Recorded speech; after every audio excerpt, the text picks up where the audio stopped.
Hello दोस्तों, नमस्कार। कैसे हो? तो देखिए, अपन चक्रवृद्धि ब्याज के बारे में बातचीत कर रहे थे।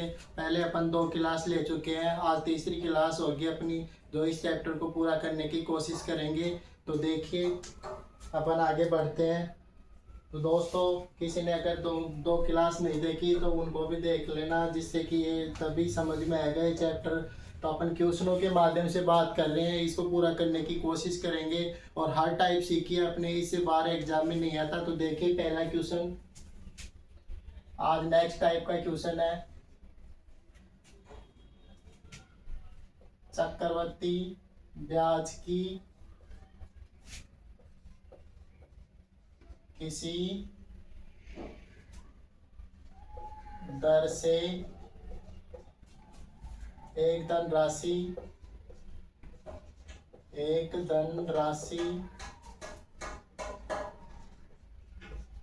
3 वर्ष में दुगनी हो जाती है।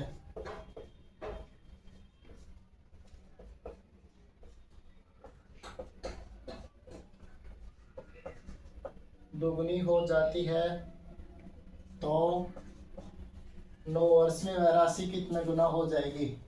तो 9 वर्ष में वह राशि कितना गुना हो जाएगी? अपना यह पहला क्वेश्चन है। ये क्वेश्चन है कि चक्रवृद्धि ब्याज की किस दर से एक धनराशि 3 वर्ष में 2 गुनी हो जाती है, तो 9 वर्ष में कितना गुना हो जाएगी? तो इस टाइप के दोस्तों देखिए, इस टाइप के क्वेश्चनों को अपन किस प्रकार हल करेंगे। तो सॉल्यूशन, कोई भी राशि है जो 3 वर्ष में दुगनी हो जाती है, मतलब एक मान लो अपने, तो 1 रुपए 3 वर्ष में दुगना हो जाता है, तो वह 9 वर्ष में कितना गुना होगा? तो देखिए, 3 वर्ष में दुगना, तो फिर आगे 3 वर्ष कितना हो गया? 6 वर्ष। फिर एक 3 और लगाएंगे तब 9 होगा। तो अपने पास देखिए दोस्तों, 9 वर्ष हो गया। अब 3 वर्ष 3 वर्ष 3 वर्ष 3 3 6 और 3 9, तो 3 वर्ष में दुगनी हो जाती है। तो अगले 3 वर्ष में इससे दुगनी होगी, 2 दूना 4। फिर अगले 3 वर्ष में इससे दुगनी होगी, 4 दूना 8 गुना, ऐसे हो जाएगी। मतलब 3 वर्ष में 2 गुना, 2 से मल्टीपल करते रहना है अपने को। फिर अगले 3 वर्ष में 2 गुना, तो 2 को 2 से करें तब 4 वर्ष। फिर अगले 3 वर्ष में 2 गुना, तो 4 को 2 से करें तब 8 गुना। ये पहला क्वेश्चन है। और ऐसे ही सेकंड, इस टाइप का एक क्वेश्चन और देख लो। सेकंड क्वेश्चन, 4 वर्ष में 3 गुना, 4 वर्ष में 3 गुना, तो 8 वर्ष में कितना गुना होगा?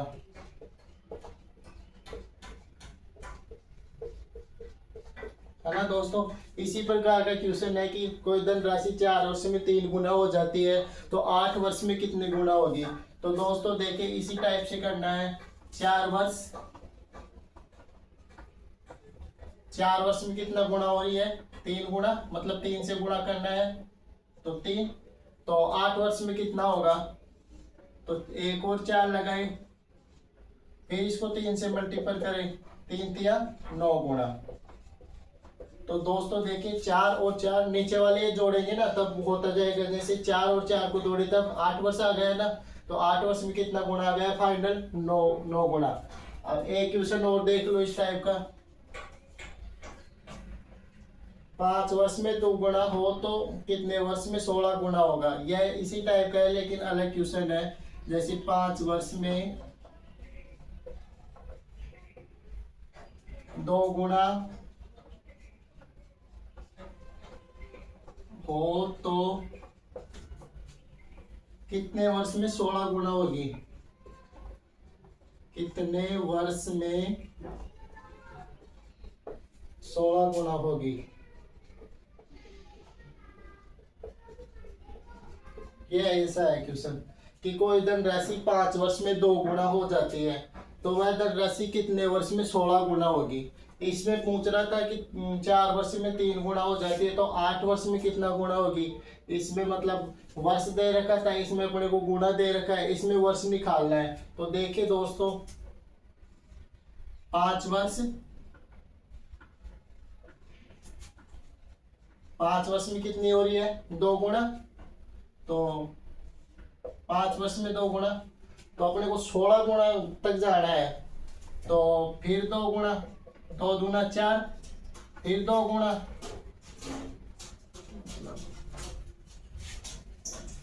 अगले 5 वर्ष आ गया 4 गुना, फिर एक बार 2 से करें, 4 दूना 8, फिर आ गया 5 वर्ष।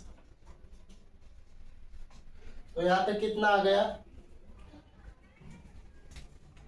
8 गुना, और 8 दूनी 16 गुना, और यह आ गया 5 वर्ष। अब देखिए अपने पास 16 गुना कितने वर्षों में है, 5 और 5 10, 10 और 5 15, 15 और 5 20 वर्ष। तो ये कितने वर्ष में आएगा दोस्तों, 20 वर्ष में 16 गुना आएगा। इस प्रकार ये टाइप हो गई। अब अपन नेक्स्ट टाइप के क्वेश्चन देखते हैं।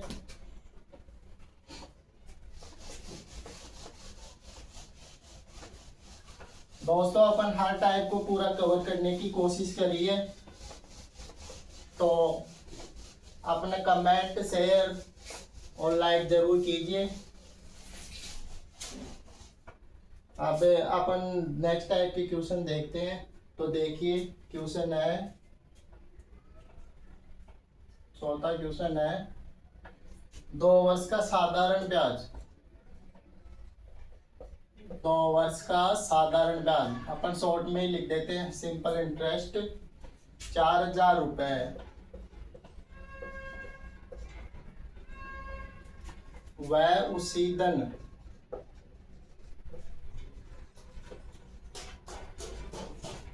दिन पर समान दर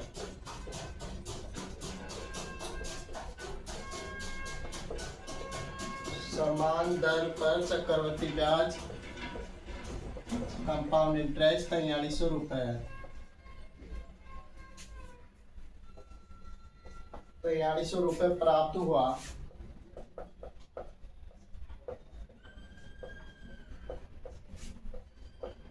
तो दर ज्ञात करना है अपने को। ये क्वेश्चन है दोस्तों। अब इस प्रकार के क्वेश्चनों को किस प्रकार हल करेंगे, जैसे ऐसा क्वेश्चन आ गया, 2 वर्ष का साधारण ब्याज 4000 रुपए व उसी दिन पर समान दर पर चक्रवृद्धि ब्याज 4300 रुपए है, तो दर आर ज्ञात करनी है अपने को। तो देखिए 2 वर्ष तक करना है, फर्स्ट वर्ष और सेकंड वर्ष, है ना। साधारण ब्याज कितना है 4000, तो साधारण ब्याज समान रहता है, जैसे पहले वर्ष में भी 2000 रहता है, सेकंड वर्ष में भी 2000 रहेगा, थर्ड वर्ष में भी 2000 ही रहेगा। तो इसमें 2 वर्ष का अपने को दे रखा है 4000, तो पहले में 2 रहा होगा और सेकंड में 2 रहा होगा, तब जाके साधारण ब्याज 4000 हुआ होगा। तो साधारण ब्याज फर्स्ट वर्ष में 2000 और सेकंड में भी 2000 रहा होगा, ये है साधारण ब्याज, है ना दोस्तों। तो यहाँ पे इस कारण आए होंगे 4000। अब अपने को चक्रवृद्धि ब्याज में दे रखा है कि 2 वर्ष में 4300 रुपए, तो पहले वर्ष का तो चक्रवृद्धि और साधारण ब्याज दोनों समान होते हैं, तो 2000 साधारण का होगा तो चक्रवृद्धि का भी 2000 ही होगा। अब 4300 में 2000 निकालेंगे तो अपने पास 2300 बच गए, तो 2300 को अपन इस प्रकार लिख सकते हैं, 2000 और 300, इनको जोड़ेंगे तब 2300 हो गया। तो इस टाइप बन जाता है ना क्वेश्चन। तो दोस्तों ये है ना, 300 को तो ऊपर रखना है और 2000 इधर वाली संख्या नीचे बटे में लगानी है, नीचे इधर वाली कितनी है 2000, और अपने को मल्टीपल 100 से करना है, फिर दर आ जाएगी। 100 से इसलिए करते हैं, दर निकालने के लिए प्रतिशत आता है तो 100 से गुणा करते हैं। तो देखिए 1 0 से 2 3, 3 0 से 3 काट देते हैं, 1 2 3, ऊपर बच गया 30 और नीचे बच गया 2, तो 30 में 2 का भाग देंगे तब कितना आएगा 15%। 30 में 2 का भाग दिया तो अपने पास आ गया 15%। ठीक है दोस्तों, नेक्स्ट क्वेश्चन देखिए।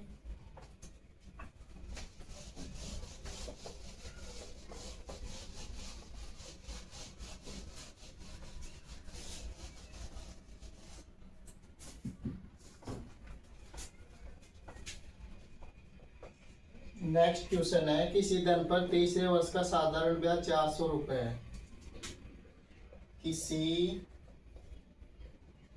धन पर तीसरे वर्ष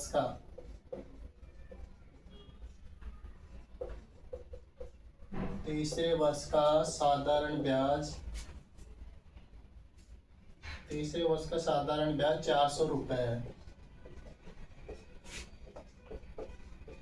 है। वह दूसरे वर्ष का चक्रवृद्धि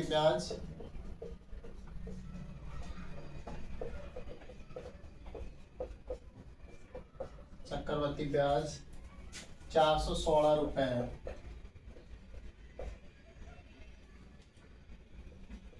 तो दर निकालिए, आर निकालना है, मतलब दर निकालना है। तो देखिए दोस्तों, इसको किस प्रकार हल करेंगे अपन। देखिए, किसी धन पर तीसरे वर्ष का साधारण ब्याज 400 रुपए है, मतलब तीसरा वर्ष है ना, फर्स्ट, सेकंड और थर्ड, ये साधारण ब्याज है तीसरे वर्ष का 400 रुपए। तो साधारण ब्याज पूरे वर्षों में समान होता है, तीसरे में 400 है तो दूसरे में भी 400 होगा और पहले में भी 400 होगा। तो देखिए, इसमें भी 400 ही रहा होगा और इसमें भी 400 ही रहा होगा, है ना। और दूसरे वर्ष का चक्रवृद्धि ब्याज 416, दूसरा वर्ष ये, इसका चक्रवृद्धि ब्याज दे रखा है 416, यहाँ रख देते हैं। तो पहला तो चक्रवृद्धि ब्याज और साधारण ब्याज समान होता है पहले वर्ष का। तो यह आ गया 400, क्योंकि साधारण ब्याज 400 है तो चक्रवृद्धि भी 400 ही आएगा। और दूसरे वर्ष का चक्रवृद्धि ब्याज कितना आ रहा है, 416, 400 में 16 ऐड करेंगे तो 416 पहले वाले क्वेश्चन की तरह ही बन गया। अब देखिए, 16 को ऊपर रखना है और बटे में इधर वाली संख्या को निकालना है। तो 400 और मल्टीपल 100 से करना है गुणा। अब देखिए, काटिए इसको, 2 0 से 2 0 कैंसिल, ऊपर बच गया 16 और बटे में बच गया 4। 16 को 4 में भाग देंगे तब 4 चौक 16, 4%। ये अपने पास करा दिए। अब मान लो इसी क्वेश्चन में अपने को मूलधन भी पूछ लेता, है ना। तो मूलधन इस प्रकार निकालते दोस्तों, यहाँ पे ब्याज कितना है 400, है ना, और बटे में लगाना है इधर आई वो 4 और मल्टीपल करना है गुणा से। तो देखिए, 400 में 4 का भाग दिए तब 100, 100 को 100 से गुणा करें तब 10,000। यह आ जाता अपने पास मूलधन। इस प्रकार करते हैं अपन। अब नेक्स्ट क्वेश्चन देखिए। नेक्स्ट क्वेश्चन दूसरी टाइप का देखते हैं, जो साधारण ब्याज और चक्रवृद्धि ब्याज के अंतर वाले क्वेश्चन आते हैं ना, 2 वर्ष और 3 वर्ष का अंतर वाले। मोस्टली तो 2 वर्ष का अंतर ही पूछता है एग्जाम में, लेकिन अपन 2 वर्ष और 3 वर्ष दोनों का अंतर वाले क्वेश्चन देखेंगे एक एक। तो पहले 2 वर्ष और 3 वर्ष के फॉर्मूले क्या क्या होते हैं वो देखते हैं। देखिए दोस्तों, इधर देख लेते हैं फॉर्मूले। 2 वर्ष का फॉर्मूला होता है डिफरेंस, मतलब अंतर, बराबर मूलधन अपॉन R बटे 100। ये तो होता है 2 वर्ष का, है ना। और 3 वर्ष का फॉर्मूला होता है अपने पास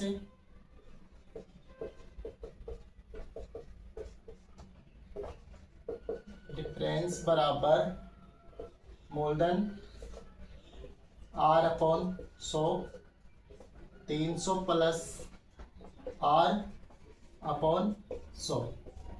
ठीक है, ये होता है। यहाँ तक तो ये समान ही होता है। यहाँ तक तो ये तो 3 वर्ष का हो गया और ये 2 वर्ष का हो गया। अब अपन क्वेश्चन हल करेंगे। तो अपना पहला क्वेश्चन देखिए।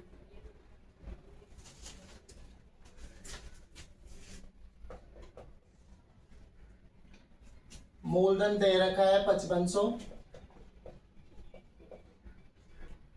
और दर दे रखी है 8 वर्ष। 8%, और टाइम दे रखा है 2 वर्ष।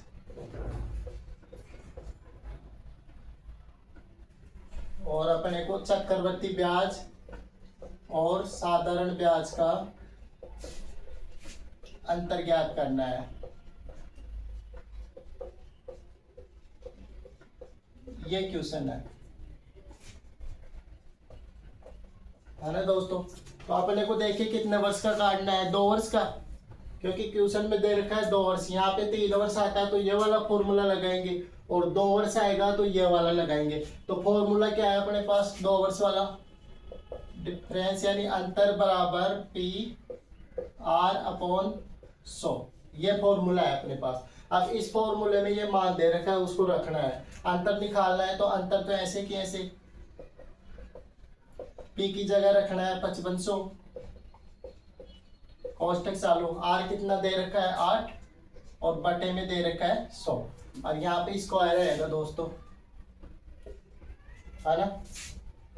यहाँ पे स्क्वायर आता है फॉर्मूले में, और यहाँ करना है इसका स्क्वायर।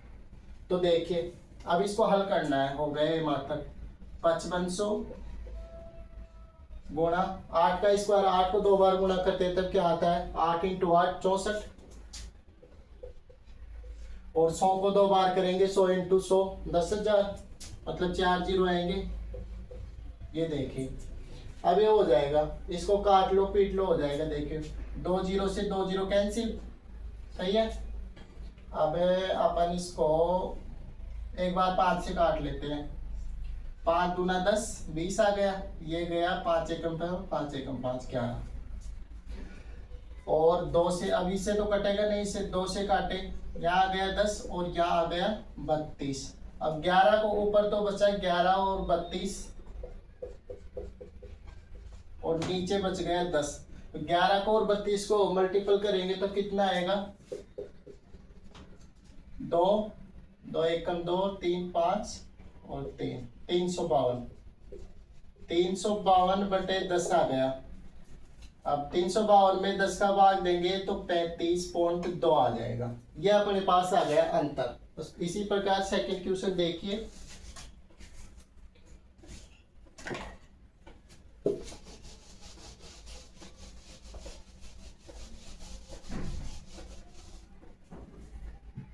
सेकंड क्वेश्चन है अपने पास, दर तो दे रखा है 5%, और टाइम दे रखा है 3 वर्ष, और अपने पास डिफरेंस दे रखा है 183 रुपए, है ना, 183 रुपए। मूलधन निकालना है इसमें।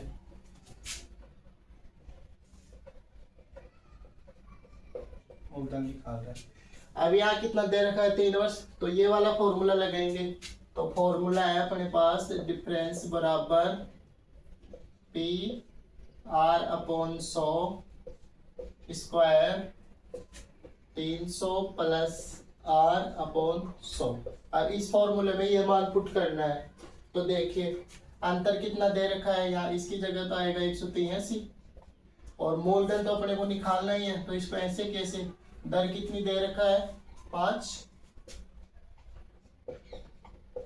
स्क्वायर और 300, दर कितनी दे रखा है, आर मतलब दर होता है, प्लस 5 अपॉन 100।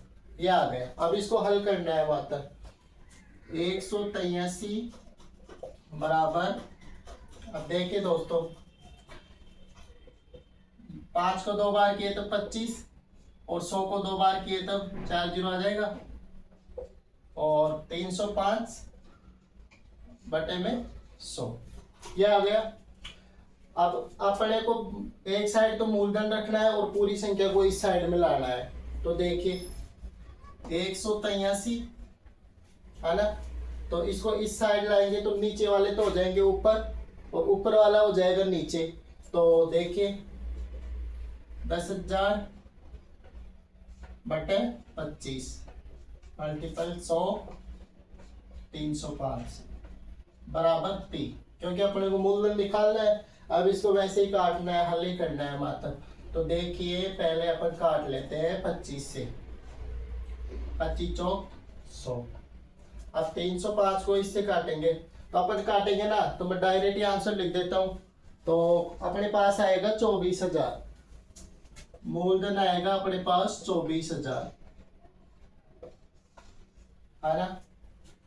ये अपना क्वेश्चन है अपना पूरा हो गया, चक्रवृद्धि ब्याज। तो दोस्तों लाइक कमेंट और शेयर करना।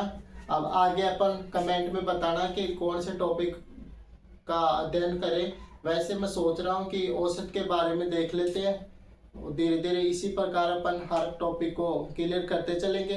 अपन एक वो साधारण ब्याज की एक क्लास रह रही है, तो उसको 1-2 दिन में उसको भी अपलोड कर देंगे। धन्यवाद। फिर साधारण ब्याज भी अपना कंप्लीट हो जाएगा और चक्रवृद्धि ब्याज भी हो गया कंप्लीट। इसी प्रकार अपन पूरे टॉपिकों को ऑल कंपटीशन के एग्जामों में सॉल्व कर लेंगे।